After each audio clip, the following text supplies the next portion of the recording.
الفاتحة إلى روح الحبيب علي بن عبد الرحمن السقاف والشيخ علي جابر والحبيب طاهر الكاف والحبيب علي زين العابدين الحامي أن الله يعلي درجاتهم في الجنة يكثر مصوبتهم ويضاعف حسناتهم ويحفظنا بهم وينفعنا بهم ويعيد علينا من بركاتهم وأسرارهم وأنوارهم وعلوم الدين والدنيا الآخرة وإلى حضرة النبي الفاتحة. بسم الله الرحمن الرحيم الحمد لله رب العالمين الرحمن الرحيم مالك يوم الدين إياك نعبد وإياك نستعين اهدنا الصراط المستقيم صراط الذين أنعمت عليهم غير المغضوب عليهم ولا الضالين آمين. بسم الله الرحمن الرحيم. السلام عليكم ورحمة الله وبركاته. الحمد لله رب العالمين. اللهم صل وسلم على سيدنا محمد خاتم الأنبياء والمرسلين وعلى آله وصحبه أجمعين. أما بعد سبحانك لا علم لنا إلا ما علمتنا إنك أنت العليم الحكيم. ربي اشرح لي صدري ويسر لي أمري واحلل عقدة من لساني يفقهوا قولي واسترد لساني واهدي قلبي بحق سيدنا محمد صلى الله عليه وآله وسلم. يا من هو في علوه كائن يا من هو في فعله حميد يا من هو في مجده متين. اللهم أكرمنا بنور الفهم وأخرجنا من ظلمات الوهم وارزقنا فهم النبيين وحفظ المرسلين وإلهام ملائكة المقربين. ربنا زدنا علما وفهما وعقلا يا أكرم الأكرمين بحق سيدنا محمد خاتم الأنبياء والمرسلين يا رحمن يا رحيم. وصلى الله على سيدنا محمد وعلى آله وصحبه وبارك وسلم والحمد لله رب العالمين. Alhamdulillah, puji syukur kehadirat Allah, salawat dan salam senantiasa tercurahkan kepada junjungan mulia Nabi kita tercinta Sayyiduna wa Maulana Muhammad sallallahu alaihi wa alihi wasallam beserta segenap keluarga beliau, sahabatnya dan umatnya. Yang saya muliakan Imam Masjid Al-Muttaqin Aminonci Albar beserta seluruh jamaah yang hadir di malam hari ini. Walaupun dengan cuaca yang sedang hujan, alhamdulillah kita masih bisa berkumpul dalam keadaan sehat walafiat. Qala muallif rahimahumullah wa thaybu ismu jinsin yashmal dzakar wal unsa wal murad bihi hunna al muhsan wa huwa man wati'a wuti'a fil qubul fi aqdin sahih wa huwa hurrun baligun aqilun. فهذا إذا زنى يحل دمه بمعنى أنه يرجم بالحجارة إلى أن يموت والمختار أن تكون ملء كف ولا يجوز قتله بغير ذلك إجماعا. Masih membahas tentang perzinahan dan hukum yang berkaitan dengan perzinahan. Disebutkan di sini bahwa muhsan as-saybu az-zani itu memiliki arti adalah orang yang sudah nikah dengan akad yang sah, kemudian hurrun baligun merdeka sudah balik dan berakal. Fahiyadha idza zana yahillu damuhu, apabila dia berzina maka halal darahnya, dengan makna annahu yurjam bil hijarati ila an yamut. Hukum Islamnya adalah dirajam dengan batu sampai meninggal. Ini yang sudah menikah berzina, hukum Islamnya dirajam dengan batu sampai meninggal. Namun bersih dosanya semuanya ketika meninggal, diampuni oleh Allah Subhanahu wa taala. Nah, ini peringatan keras bahwa zina ini termasuk minal kabair, termasuk dosa-dosa besar. Kalaupun yang sudah pernah terpeleset, bertobatlah kepada Allah Ta'ala dengan sebenar-benarnya, sesali perbuatan tersebut. Yang belum pernah terjerumus, jangan sampai terjerumus. Saking besarnya dosa tersebut, di zaman Nabi Muhammad SAW sudah ada 6 orang direjam sampai mati, sampai meninggal. Di zaman Nabi 6 orang mendapatkan hukuman rejam. 2 di antaranya Yahudi. Kenapa orang Yahudi juga direjam? Ternyata hukum di kitab Taurat mereka juga yang berzina direjam. Sehingga Nabi laksanakan hukumnya mereka. Dan yang luar biasa, 6 kasus rejam di zaman Nabi Muhammad SAW. Ini ke-6-6-nya yang datang mengakui, meminta kepada Nabi untuk direjam. Bukan Nabi yang memaksa mereka untuk direjam, tidak. Mereka justru ke-6 orang ini datang memaksa Nabi untuk mendapatkan hukuman rejam. Jadi tidak ada di zaman Nabi saksi mata kemudian diadukan kepada Nabi Muhammad SAW. Tapi yang terjadi 6 kasus tersebut, ke-6-6-nya datang menemui Nabi meminta agar dihukum rejam. Itu yang terjadi, dan itu dicatat oleh Al-Imam Ibnu Zawzi Al-Qayyim dalam kitabnya Zadul Ma'ad fi Hadyi Khairil Ibad, yang lahir tahun 691 Hijriah, meninggal tahun 751 Hijriah. Nah, di dalam masalah rejam, kalau rejam ini sumbernya dari hadis, dari sunnah, tidak ada disebutkan di dalam Al-Quran. Hukum rejam itu adanya di dalam sunnah Nabi Muhammad SAW. Tapi hukum cambuk ada di dalam Al-Quran. Bagi orang yang belum menikah berzina, hukumnya beda. Dicambuk 100 kali.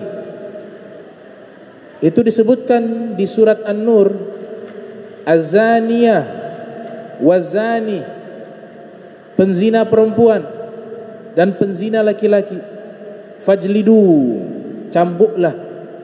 Allah perintahkan, fajlidu kulla wahidin minhuma mi'ata jaldah, cambuk ke masing-masing keduanya 100 kali cambukan, mi'ata jaldah. Al-Imam Ali bin Abi Thalib karramallahu wajha pernah juga merejam seorang wanita namanya Syarahah. Disebutkan di dalam tafsir Rawai'ul Bayan fi tafsiri ayatil ahkam, disusun oleh Dr. Syekh Ali As-Sabuni. Direjam oleh Imam Ali bin Abi Thalib. Namun prosesnya dicambuk dulu 100 kali. Selesai dicambuk baru direjam. Imam Ali bin Abi Thalib mengatakan, jalattuha bi kitabillah wa rajamtuha bi sunnati Rasulillah sallallahu alaihi wasallam. Saya cambuk dia mengikuti firman Allah dalam Al-Qur'an. Saya rejam dia mengikuti sunnah Nabi Muhammad sallallahu alaihi wasallam. Para fuqaha berbeda pandangan tentang proses hukuman bagi orang yang sudah menikah kemudian berzina. 3 mazhab mengatakan tidak perlu dicambuk, langsung direjam. Bahkan bukan 3, 4 mazhab. Mazhab Hanafi, mazhab Maliki, mazhab Syafi'i, mazhab Hanabila. Keempat-empatnya menyatakan tidak perlu dicambuk bagi orang yang dapat hukuman rejam, tapi cukup direjam dengan batu, dilempar. Ini hukum bukan keinginan Nabi. Ini hukum adalah perintah dari Allah Subhanahu wa ta'ala. Kemarin saya sudah bahas, kita kalau melihat hukum jangan lihat bentuk hukumannya, tapi lihat hikmahnya. Kenapa hukumnya seperti itu dan diperintahkan hadir untuk menyaksikan bagi orang yang sudah dewasa untuk menyaksikan proses hukuman tersebut. Dan itu perintah Allah. Wal yashhid wal yashhad, hendaklah menyaksikan adzabahuma, hukuman bagi 2 orang penzina tersebut. Ta'ifatun minal mu'minin, sekelompok kaum mukminin. Allah perintahkan sekelompok kaum mukminin menyaksikan proses azab atau hukuman bagi penzina. Tujuannya apa? Biar yang hadir dia tidak melakukan hal yang sama. Itu. Tapi kalau memang ada yang tidak berani melakukan hukuman rajam, ada pintu yang kedua. Kalau rajam sudah pasti dosanya diangkat oleh Allah Ta'ala dan Allah ampuni seluruh kesalahannya itu, bahkan dimasukkan ke dalam surganya Allah Subhanahu wa Ta'ala kalau dia bertobat dengan proses rajam. Karena beberapa riwayat Nabi sebutkan dia seperti anak yang baru lahir. Artinya orang yang dirajam itu Nabi analogikan seperti anak yang baru lahir. Kalau baru lahir berarti tidak bawa dosa. Kalau tidak bawa dosa, tempatnya di mana? Di surganya Allah Subhanahu wa Ta'ala. Jadi orang yang menjalani hukuman rajam, mereka tempatnya di surga. Karena pertama, mereka berani mengorbankan jiwanya untuk bertobat. Itu. Sehingga Nabi katakan kullu maulud yulad alal fitrah. Setiap anak yang dilahirkan putih bersih, suci. Orang yang dirajam juga bersih, suci. Meninggal seperti bayi yang tanpa dosa, tanpa noda, tempatnya di surganya Allah Subhanahu wa Ta'ala. Nah, kasus rejam ini ada dua pendapat. 4 mazhab mengatakan kalau yang sudah nikah direjam itu tanpa dicambuk, langsung direjam. Yang pendapat kedua dari mazhab Zahiriyah, Abu Daud Az-Zahiri mengatakan harus 2. Yang pertama dicambuk dulu 100 kali baru dirajam. Kemudian orang yang belum menikah kemudian berzina, hukumannya tadi cambuk 100 kali. Para ulama mengambil kesimpulan cambuknya itu tidak boleh di wajah.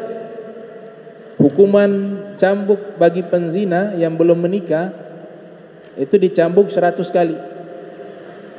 Dilarang dicambuk di bagian wajah, bagian kepala, bagian kemaluan, dan ada satu riwayat di bagian leher. Maka yang boleh punggung. Tapi 100 kali cambuk dengan pukulan yang cukup keras. Makanya Allah katakan hukuman ini kalau yang cambuk jangan masukkan perasaan kasihan sebagai bentuk hukuman. Itu. Jadi begitu berat dosa ini sehingga hukumannya juga berat. Tapi orang yang sudah terpeleset, sudah terlanjur melakukan perbuatan itu dan pernah, maka dia harus betul-betul bertobat kepada Allah. Insya Allah Allah ampuni. Gitu. Makanya Allah nyatakan wala taqrabuz zina. Dekatin saja dilarang. Jangan kalian dekatin perbuatan zina. Itu sudah warning, peringatan dari Allah Subhanahu wa Ta'ala. Kemudian para ulama juga mengatakan di sini kalau yang belum menikah berzina diasingkan 1 tahun plus dicambuk 100 kali. Sudah habis cambuk 100 kali, tagrib am, diasingkan selama 1 tahun. Masya Allah. Ini pendapat 3 mazhab. Mazhab Syafi'i, mazhab Maliki, mazhab Hanabilah. Kalau mazhab Hanafi mengatakan tidak perlu diasingkan, cukup 100 kali cambuk sudah selesai. Ini kita berbicara hukumnya Allah Subhanahu wa Ta'ala. Di Aceh diterapkan ya. Aceh. Hukum ini diterapkan. Di Brunei, Darussalam, di negara-negara Islam lainnya. Gitu. Kemudian dikatakan di sini, ketika melempar itu batunya yang dianjurkan seukuran kepalan tangan, memenuhi telapak tangan. Dan bukan berarti main hakim sendiri, tidak. Karena banyak kejadian juga dulu itu masyarakat menghakimi sendiri. Itu tidak boleh. Di dalam hukum rajam itu harus ada proses pengadilan. Dan hakimlah yang memutuskan siapa yang mengeksekusi. Ada riwayat, ini riwayat memang nanti setelah ini saya akan jelaskan apakah dia kuat atau tidak. Tapi riwayat ini memang tertulis di dalam kitab-kitab hadis. Sayyidina Umar bin Khattab radhiyallahu taala anhu wa arda punya anak namanya Abu Syahmah. Nah, Abu Syahmah ini diceritakan pernah pergi ke kedai orang Yahudi, kemudian membeli minuman keras di zaman Khalifah Sayyidina Umar bin Khattab. Akhirnya Abu Syahmah ini minum. Sudah minum akhirnya mabuk. Jalan di satu kebun, di situ Bustanu Bani Najjar, kebunnya suku Bani Najjar di Madinah. Lewat di satu kebun tengah malam ada perempuan. Nah, perempuan ini akhirnya singkat cerita seperti diperkosa karena mabuk. Ini waktu berjalan, kejadian ini dilupakan itu oleh Abu Syahmah, dan wanita ini juga menyembunyikan aib tersebut. Tapi ternyata hamil, mengandung, sampai pada akhirnya anak tersebut lahir. Ketika sudah lahir, ini wanita datang ke Masjid Nabi, bertemu dengan Khalifah Sayyidina Umar bin Khattab. Ketika Sayyidina Umar lagi duduk, tiba-tiba wanita ini masuk di tengah-tengah, menghadap Sayyidina Umar, kemudian membuka. Jadi dia punya pakaian ini panjang, anak itu ditutup. Nanti di hadapan Sayyidina Umar baru dibuka itu anak. Kemudian anak ini dikatakan oleh wanita tersebut, ini terima anakmu. Dia nyatakan kepada Umar bin Khattab, wahai Umar, terimalah anakmu ini. Sayyidina Umar heran, anak saya dari mana ini? Maka wanita itu menangis. Semua orang ini sudah mulai berprasangka buruk kepada Sayyidina Umar bin Khattab. Dikatakan, ini anakmu, ambillah. Kata Sayyidina Umar bin Khattab, dari mana anak saya ini? Saya tidak kenal engkau. Maka wanita itu menangis dan mengatakan, ini adalah anak dari anakmu, anak dari anakmu, Abu Syahmah. Kemudian Sayyidina Umar tersadar, oh berarti ada apa-apa ini. Ini dari proses halal apa haram? Kata Sayyidina Umar bin Khattab, ini anak terlahir dari proses halal apa haram? Maka wanita itu menjawab, kalau saya halal sebagai ibu halal, tapi kalau lewat ayahnya haram, karena dia korban. Maka Sayyidina Umar bin Khattab mengatakan, siapa? Anakku ada banyak, sebutkan namanya. Disebutkanlah namanya Abu Syahmah. Maka Sayyidina Umar bin Khattab wajahnya berubah merah, mengekspresikan kemarahan. Beliau keluar dari Masjid Nabi menuju ke rumahnya. Di saat itu Abu Syahmah sedang makan. Maka masuklah Sayyidina Umar bin Khattab. Kaget Abu Syahmah lihat wajah ayahnya yang sudah merah. Dalam keadaan heran, ayahnya wajahnya merah, ekspresi marah. Maka ia katakan, wahai ayah, ada apa? Apa saya berbuat salah? Kata Sayyidina Umar bin Khattab, kau makan dulu sampai habis. Mungkin ini makanmu yang terakhir di dunia. Mungkin makanmu yang terakhir di dunia. Artinya apa? Ini beliau sudah siap anaknya ini dihukum rejam. Kalau sudah bicara hukum rejam, itu sampai mati. Nah, ini riwayat menyatakan Abu Syahmah sudah menikah. Abu Syahmah sudah menikah sehingga hukumnya rejam. Riwayat yang kedua mengatakan dicambuk, belum nikah. Sudah terlepas daripada itu, ini cerita ada di dalam kitab-kitab hadis. Maka Abu Syahmah sudah mulai ketakutan. Kalau sudah bicara seperti itu, makan sudah tidak enak. Ini makanmu yang terakhir. Maka selesai makan, mulai diinterogasi oleh Sayyidina Umar bin Khattab. Wahai anakku, apakah pernah engkau mabuk? Mengakui, benar wahai ayahku dulu, tapi saya sudah bertobat. Kemudian apakah benar engkau pernah lewat di kebun Bani Najjar di malam hari? Benar wahai ayah. Apakah engkau masih ingat kejadian di malam itu dengan seorang wanita? Maka dia sambil mengingat-ingatnya, benar wahai ayah. Tapi saya sudah bertobat. Menangis Abu Syahmah. Kata Sayyidina Umar bin Khattab, ayo ikut saya di depan masjid. Sekarang juga. Ditarik sama Sayyidina Umar bin Khattab. Kata anaknya, wahai ayah, mau kemana? Mau perintahkan masyarakat kota Madinah hadir menyaksikan hukumanmu, yaitu direjam. Karena Allah perintahkan harus hadir orang menyaksikan proses hukum tersebut. Wah, ini kelihatan menakutkan. Dibawa. Akhirnya apa yang terjadi? Proses rejam itu dilaksanakan langsung oleh Sayyidina Umar bin Khattab. Sebelum Sayyidina Umar melakukan itu, dia katakan kepada anaknya, wahai anakku, nanti kalau sudah meninggal dunia, engkau ketemu dengan Nabi Muhammad SAW, sampaikan kepada Nabi Muhammad bahwa saya, Umar bin Khattab, ayahmu, telah melaksanakan hukum Allah kepada anaknya. Tolong sampaikan itu. Maka proses itu dilaksanakan. Meninggallah Abu Syahmah. Nah, ini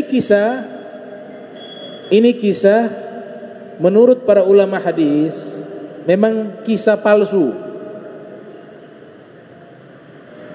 Ada kisah yang mirip seperti ini, cuma dilebih-lebihkan. Nah, ini pendapat 3 ulama hadis.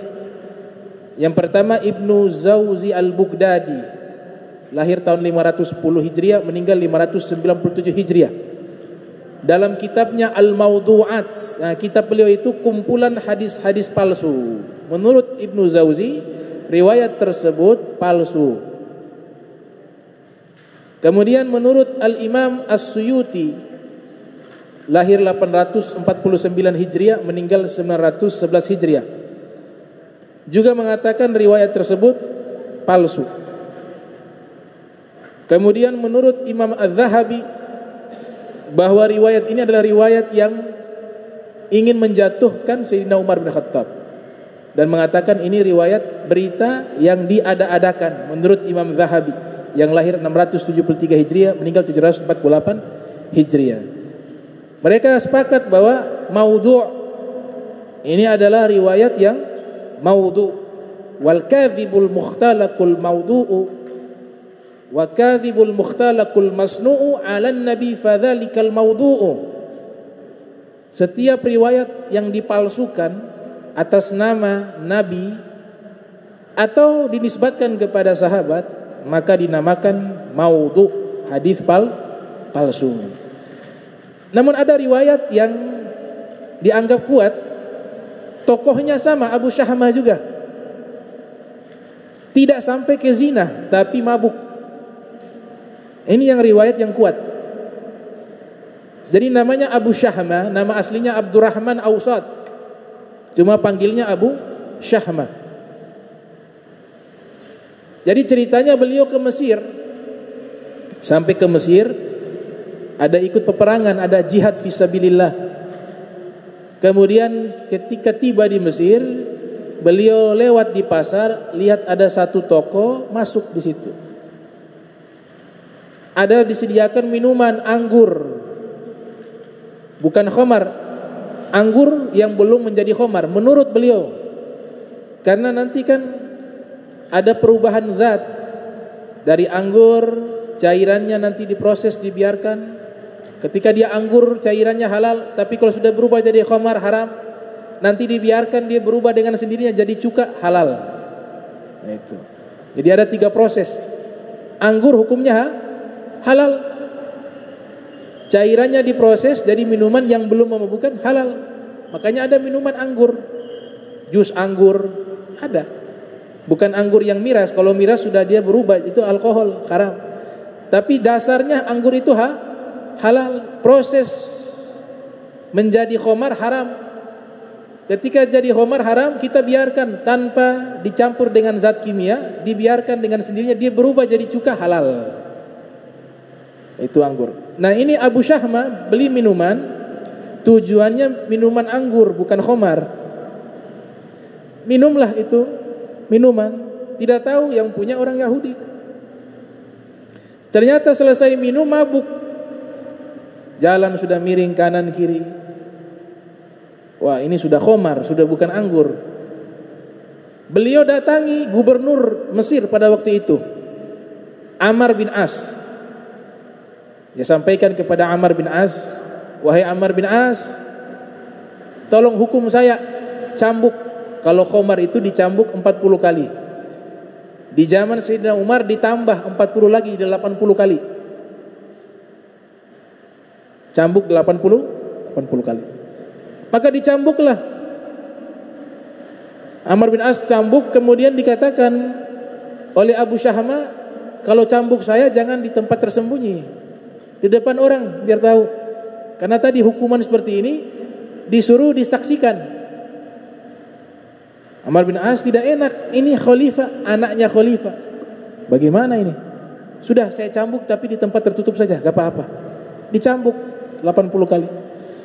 Ternyata ada yang melaporkan kejadian ini kepada Sayyidina Umar yang ada di kota Madinatul Munawwarah, menyatakan bahwa hukuman tersebut tidak sah. Kenapa? Karena dicambuk di tempat tersembunyi, tidak ada orang yang lihat. Maka Sayyidina Umar bin Khattab marah, kirim surat marah kepada gubernur. Kenapa hukum tidak adil?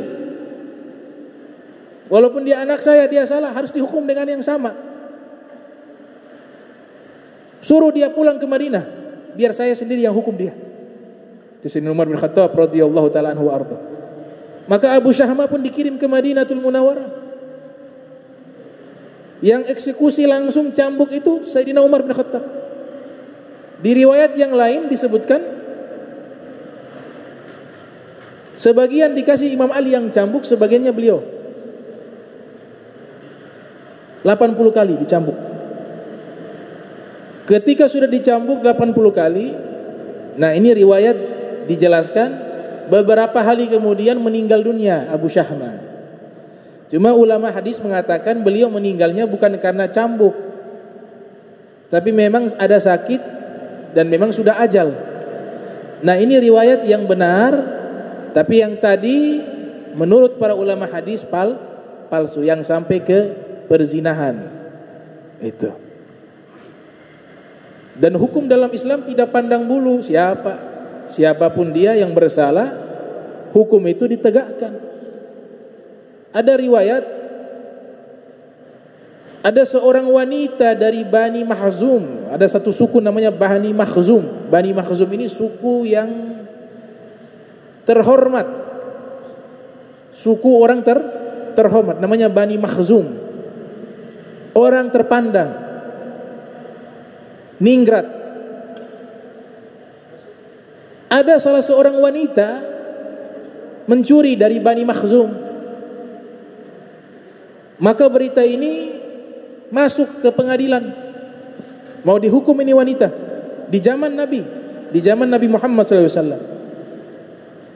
Akhirnya ini rapat, Bani Makhzum ini rapat, pembesar-pembesar mereka rapat, mengatakan bagaimana nih, jangan sampai kita punya keluarga nih, perempuan ini dihukum.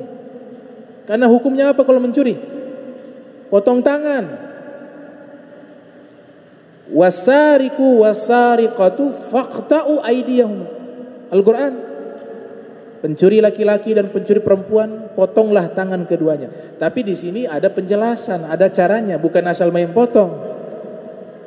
Ada proses pengadilan, ada ukuran dia mencuri berapa banyak, itu ada. Jangan mencuri buah salak 1 tas dipotong tangan. Ada, dia punya aturan. Agama ini bukan agama yang membabi buta, tidak. Agama ini berdiri dengan ilmu, berdiri dengan maslahat. Tujuannya agar semua manusia hidupnya nyaman, itu. Sehingga hukum ini ada. Tujuan daripada hukum adalah itu, untuk keamanan manusia, untuk kebaikan manusia, bukan untuk menzolimi manusia, sebaliknya. Ini luar biasa, Bapak-bapak. Kalau kita perhatikan ayat Al-Quran ketika menceritakan zina, Allah awali dengan wanita dulu.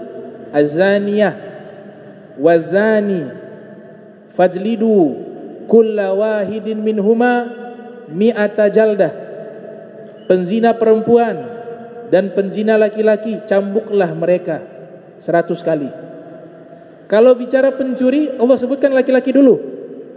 Wasariku wasariqatu, pencuri laki-laki dan pencuri perempuan, maka potonglah tangannya. Dalam Al-Quran gak ada yang ibaratnya susunan tidak ada arti, tidak ada. Semua isi Al-Quran, bahkan titik-titiknya itu punya makna. Letak-letaknya itu punya makna. Posisi katanya juga punya makna. Tidak ada yang tidak memiliki makna. Kenapa pencuri disebut laki-laki dulu, penzina disebut perempuan dulu? Allah Ta'ala, inna rabbakum khalaqakum wa ma ta'malun. Allah yang ciptakan kita, Allah tahu bagaimana itu kita. Jadi memang kalau disurvei secara data-data statistik ilmiah, memang yang mencuri lebih banyak laki-laki. Coba bisa lihat di penjara, lebih banyak laki-laki. Perempuan ada, tapi presentasinya tidak sebanyak laki-laki. Jarang kita lihat perampok perempuan. Ada tapi sedikit. Makanya Allah Ta'ala ketika berbicara hukum potong tangan, Allah sebutkan laki-laki dulu, karena memang yang mayoritas melakukan perbuatan itu laki-laki. Tapi kalau perzinahan, Allah sebutkan az-zaniyah, perempuan dulu, karena yang paling banyak ini perempuan. Ulama mengatakan yang paling banyak mengantarkan orang kepada perzinahan perempuan. Laki-laki ini kalau tidak diganggu dia aman. Makanya syariat membatasi pakaian. Orang-orang Eropa sekarang sudah pakai itu. Keluar pakaian-pakaian seksi memunculkan apa? Kejahatan, pemerkosaan, ya, tindakan kekerasan. Ini kenapa? Karena dia mengundang, dia membuka potensi di mana laki-laki nanti terpancing melakukan hal buruk tersebut. Tapi kalau sudah pakai cadar, pakai jilbab, pakaian yang islami, yang syar'i, itu tidak ada itu. Apalagi pakaian warna hitam. Warna hitam itu mematikan syahwat, memadamkan syahwat. Dan itu orang Eropa mengakui.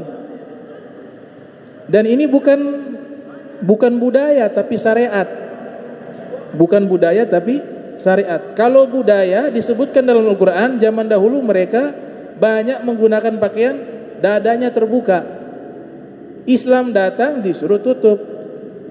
Yudnina alihinna min jalabibihinna. Ayat turun. Aurat, kain dan kepala turun sampai ke bawah dada. Ini syariat, perintah dari Allah Subhanahu wa ta'ala. Gitu. Jadi luar biasa tuh Al-Quran. Az-zaniyah dan as-sariqah. Nah, kembali ke riwayat wanita Bani Makhzum. Mereka rapat, bagaimana nih, kita tidak mau kita punya keluarga wanita ini dihukum potong tangan. Cari orang yang bisa negosiasi dengan Nabi Muhammad. Mungkin ini bisa dikecualikan. Nah, menurut mereka begitu. Akhirnya mereka cari, kita harus cari orang yang dekat dengan Nabi. Dapatlah satu nama, yaitu Usama bin Zaid bin Haritha. Usama ini punya ayah namanya Zaid. Zaid ini anak angkatnya Nabi. Nabi cinta kepadanya. Dan Nabi juga mencintai Usama, anaknya Zaid bin Haritha. Dipanggillah Usama. Wahai Usama, engkau kan dekat dengan Nabi Muhammad. Ini kasihan kita punya anak perempuan mau dihukum potong tangan karena mencuri. Coba mungkin bisa diplomasi dengan Nabi Muhammad, mungkin dikecualikan atau diringankan hukumannya. Maka Usama mengiyakan, baik saya akan coba negosiasi dengan Nabi Muhammad sallallahu alaihi wasallam. Datang menemui Nabi Muhammad. Nabi Muhammad bahagia menyambut kedatangan Usama bin Zaid. Menyambut. Kemudian, wahai Usama, ada apa? Dan Nabi juga sudah tahu kasus ini. Bahkan Nabi yang sudah putuskan untuk memberikan hukuman potong tangan, tidak mengenal dari suku mana. Bersalah adalah bersalah, hukum adalah hukum. Dia katakan begini, ya Rasulullah, ini kasihan wanita ini dari suku terhormat Bani Makhzum, mungkin bisa diringankan hukumannya. Wajah Nabi berubah merah. Nabi mengatakan, kau mau saya merusak hukumnya Allah? Innama ahlakal ladzina qablakum annahum kanu idza saraka fihim syarif tarakuhu wa idza saraka fihim dhaif aqamu alaihi had. Nabi katakan, wah, kau kurang ajar. Nabi marah. Nabi kalau bicara hukum Allah itu gak ada yang berani berdiri di depan Nabi. La yajtari'u ahadun yagum amamahu. Nabi bilang, dulu orang-orang binasa karena seperti ini, mempermainkan keadilan dan hukum. Mereka zaman dahulu, kalau ada orang-orang mulia, punya jabatan, punya kedudukan, punya pangkat, melakukan kesalahan, mencuri atau lain sebagainya, tarakuhu, mereka tinggalkan. Oh sudah, jangan kasih hukum dia. Dia orang mulia, dia punya pangkat, dia orang kaya, dia punya jabatan, jangan. Nabi yang katakan, wa idza saraka fihim dhaif. Tapi kalau orang lemah yang melakukan kesalahan, aqamu alaihi haddahu, cepat-cepat itu hukum dilaksanakan. Kata Nabi Muhammad SAW. Hati-hati, Nabi bilang ini orang celaka, kata Rasulullah SAW. Kemudian keluar satu sabda Nabi yang luar biasa. Apa Nabi katakan? Jangankan itu wanita Bani Makhzum, lau anna Fatimata binta Muhammad sarakat laqata'tu yadaha. Seandainya putri saya Fatimah mencuri, saya yang potong tangannya, kata Nabi Muhammad SAW. Apalagi ini imra'atun minal Bani Makhzum, apalagi ini orang lain. Putri saya kalau melakukan kesalahan ini, laqata'tu yadaha, saya yang akan memotong tangannya, kata Nabi Muhammad SAW. Maka ini hukum tetap dilaksanakan. Imam Syafi'i rahimahumullah, ketika membaca riwayat hadis ini, beliau tidak berani menyebut nama. Tidak berani mengatakan lau anna Fatimah binta Muhammad sarakat. Kenapa? Karena ada kata mencuri. Walaupun seandainya, tapi karena ini dua manusia baik, manusia suci, Nabi Muhammad dengan putrinya orang baik, orang soleh, berakhlak, dijamin surga. Masa melakukan mencuri? Walaupun seandainya Imam Syafi'i tidak berani mengatakan nama. Makanya hadis tersebut beliau katakan lau anna fulanah bintu fulan, seandainya si dia, putrinya si dia. Tidak berani sebut nama Nabi Muhammad SAW. Ini akhlak, ini adab. Sesuatu yang buruk tidak boleh dinisbatkan kepada Nabi Muhammad SAW. Kepada Sayyidah Fatimah Zahra alaihissalam. Bagaimana tidak, kedua-duanya Nabi Muhammad yang punya surga. Biyadi mafatihul jannah, kata Nabi, di tanganku kunci surga. Awwalu man yadkhulul jannata ana, orang pertama masuk surga saya, kata Nabi Muhammad SAW. Riwayat yang lain Nabi SAW bersabda, hurrimatil jannatu alal anbiya'i kullihim hatta adkhulaha, diharamkan surga dimasuki oleh seluruh para nabi. Para nabi diharamkan surga, terkecuali saya dulu masuk terlebih dahulu, baru yang lain bisa masuk, kata Nabi Muhammad SAW. Kenapa demikian? Karena memang Allah ciptakan surga, kemudian Allah kasih ke Nabi Muhammad SAW. Putri beliau Sayyidah Fatimah, oh pemimpin wanita ahli surga.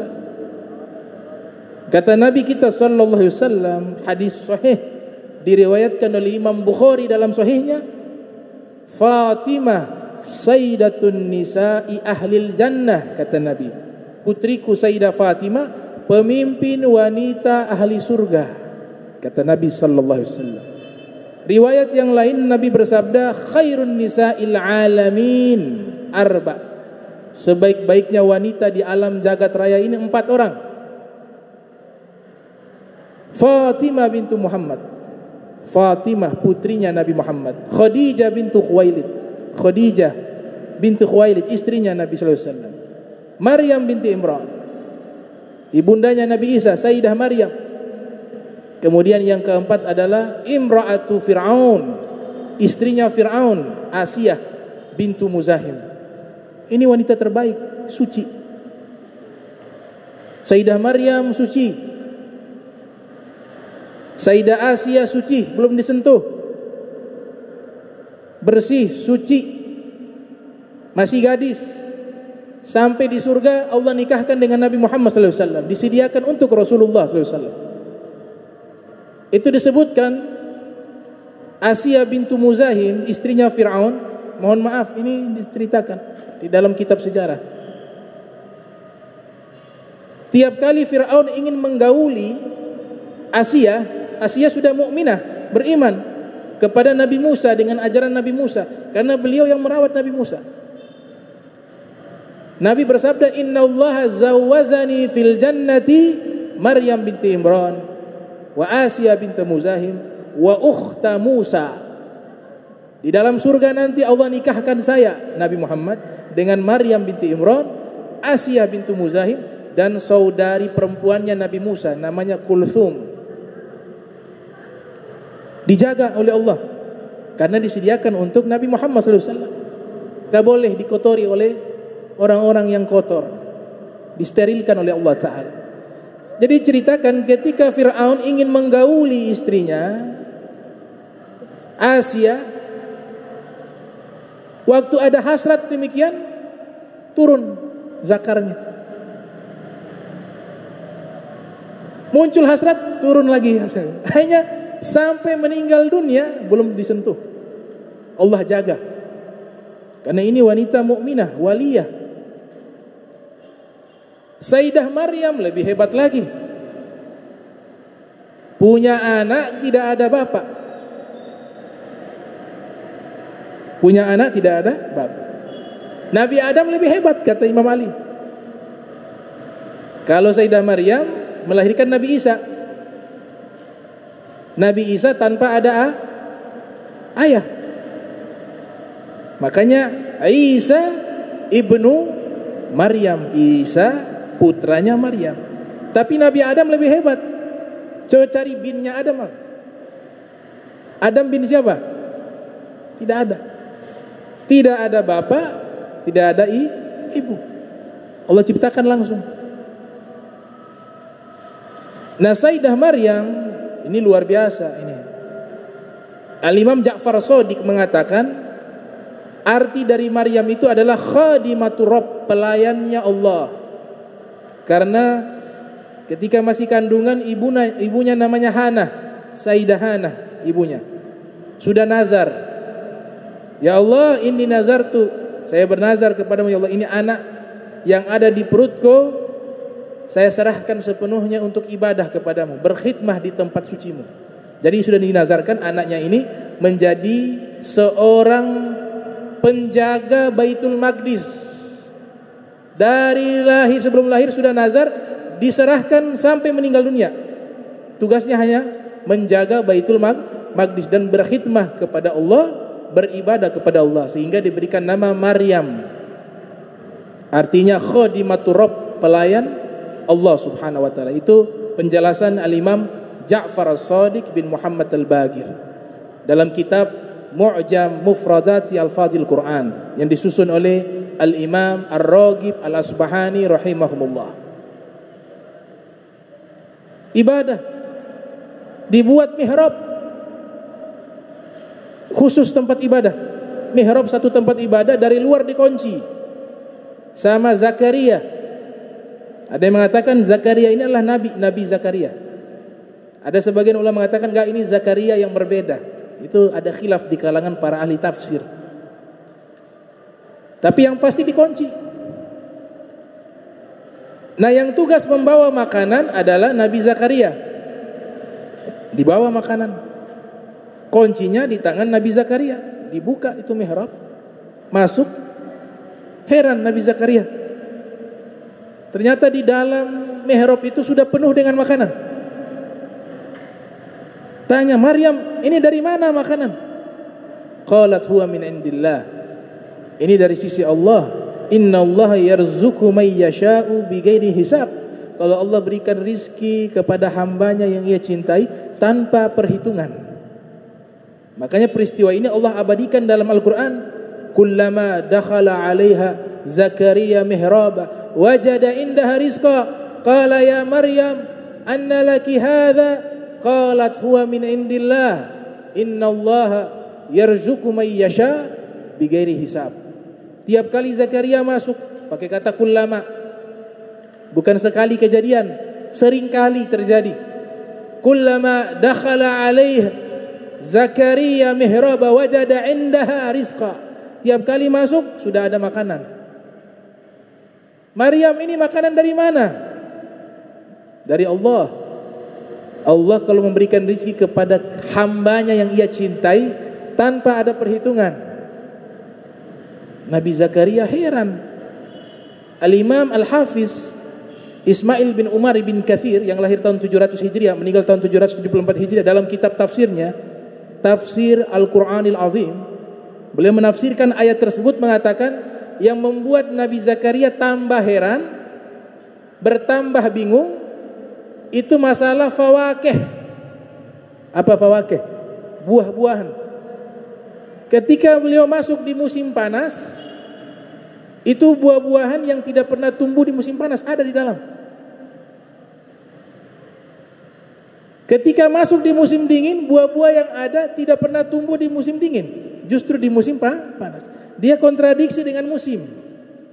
Tapi biasanya musim duren, tahu-tahu bukan duren. Bukan musim duren, dia punya duren. Itu terjadi terus menerus. Sampai pada akhirnya Nabi Zakaria ini belum punya anak. Belum punya anak. Sudah tua. Belum ada anak. Allah belum kasih rezeki anak. Istrinya berharap punya anak. Maka Nabi Zakaria ambil inisiatif. Apa yang dilakukan? Bagaimana kalau saya doa di tempat ibadahnya Maryam? Hunalika da'a Zakaria Rabbah. Di tempatnya Maryam digunakan sebagai tempat doanya Nabi Zakaria meminta kepada Allah agar diberikan turunan. Apa yang terjadi? Istrinya hamil. Apa Nabi Zakaria mengajarkan kita sesuatu yang salah? Tidak. Kenapa Nabi Zakaria lakukan itu? Karena di situ tempatnya seorang waliyah, seorang wanita yang dekat dengan Allah. Dia ada di situ, waktunya habis ibadah di situ. Itu tempat ada nilai keberkahan. Ada nilai keberkahan. Nabi, seorang nabi mengambil keberkahan dari tempatnya seorang waliyah. Karena Sayyidah Maryam bukan nabi.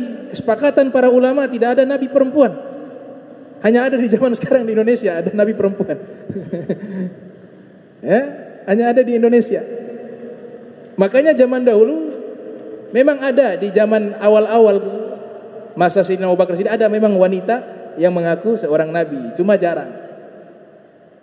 Dan kesepakatan ya para ulama tidak ada nabi seorang wanita, dan tidak ada sejarah dari sejak zaman dahulu, baik di kitab Injil, di kitab Taurat, di kitab Zabur, tidak ada nabi seorang wanita. Hanya di Indonesia ada nabi perempuan. Ada dia punya malaikat juga, Jibril, waktu masuk penjara sama-sama. Jadi malaikat Jibril dalam penjara gak bisa keluar. Padahal malaikat tercipta dari cahaya. Kalau malaikat tembus itu. Nah ini aneh. Jadi Nabi Zakaria menggunakan tempat ibadahnya Sayyidah Maryam untuk digunakan berdoa, dan itu Allah firmankan dalam Al-Quran, dan doanya diijabah. Tahu kenapa Baitul Maqdis itu berkah? Allah sebutkan Baitul Maqdis berkah, Allah sebutkan Makkah berkah, Allah sebutkan Madinah berkah. Hakikatnya bukan tempatnya, tapi orang yang hidup di tempat itu. Makanya ada syair mengatakan, kota Madinah dulu namanya apa? Yathrib. Banyak penyakit, tidak ada keberkahan, terjadi peperangan antara suku yang berkepanjangan. Tidak ada keberkahan, tidak ada nama. Pindah Nabi Muhammad, rubah nama Madinah. Kemudian penyakit yang ada hilang. Kemudian yang berperang beratus-ratus tahun antara suku, Nabi damaikan. Wa allafa baina qulubihim. Diikat hati mereka dengan cinta. Kemudian dijadikan apa? Kota suci. Kenapa demikian? Karena ada Nabi Muhammad. Sehingga ada syair mengatakan, kota Madinah yang dulunya penuh dengan penyakit, penuh dengan wabah, tapi di saat Nabi tinggal di kota tersebut berubah menjadi kota penuh berkah. Bagaimana kiranya jika Nabi menetap di dalam hati kalian? Sallallahu alaihi wasallam. Baitul Maqdis juga karena ada para nabi. Para nabi banyak di situ, makanya berkah. Ka'bah juga karena kiblatnya Nabi Muhammad. Jadi Nabi Ibrahim diperintahkan oleh Allah untuk membangunkan Ka'bah sebenarnya secara hakikat untuk memenuhi keinginan Nabi Muhammad. Allah perintahkan Nabi Ibrahim, Nabi Ismail, malaikat Jibril, sehingga dalam kitab Al-Fawaidul Mukhtarah itu disebutkan ya, yang punya proyek ini Allah, Ka'bah. Arsiteknya malaikat Jibril. Tukangnya Nabi Ibrahim sama Nabi Ismail. Semua ini proyek jangka panjang. Kenapa? Karena Allah tahu nanti kekasihnya ingin kiblat ke Ka'bah. Qad nara taqalluba wajhika fis sama falanuwalliyannaka qiblatan tardaha. Kami akan palingkan wajahmu ke kiblat yang engkau suka. Allah Maha tahu apa yang disukai oleh kekasihnya Nabi Muhammad SAW. Makanya sebelum Nabi Muhammad lahir ke dunia, Allah perintahkan Nabi Ibrahim, tolong kau bangun untuk Ka'bah. Nanti turunanmu, pemimpin para nabi, dia ingin kiblatnya ke Ka'bah. Bangunlah Ka'bah untuk Nabi Muhammad SAW. La uqsimu bihadzal balad wa anta hillun bihadzal balad. Wah, ini pembahasan sesungguhnya Ka'bah. Sehingga dari adanya Nabi Muhammad, tempat ini menjadi mulia. InsyaAllah nanti kita lanjut pembahasan kedua dari hadis tersebut. Mudah-mudahan Allah Ta'ala ampunkan dosa kita. Allah berikan istiqamah fi ta'ah wal ibadah. Allah kumpulkan kita di yaumil qiyamah bersama Nabi kita Muhammad sallallahu alaihi wasallam. Allahumma jam'ana hadza jam'a marhuma wa tafarraqana min ba'di tafarraqa ma'zuma wa la taj'al minna wa la minna syaqiyya wal mahruma. Allahumma nadhih qulubana anit ta'alluqi biman dunak waj'alna min qaumin tuhibbuhum wa yuhibbunak. Subhanaka bihamdika asyhadu an la ilaha illa anta astaghfiruka wa atubu ilaik. Wa sallallahu alaihi Muhammadin wa ala alihi wa sahbihi wa barak wa sallam wa lafu minkum. Wassalamu alaikum warahmatullahi wabarakatuh.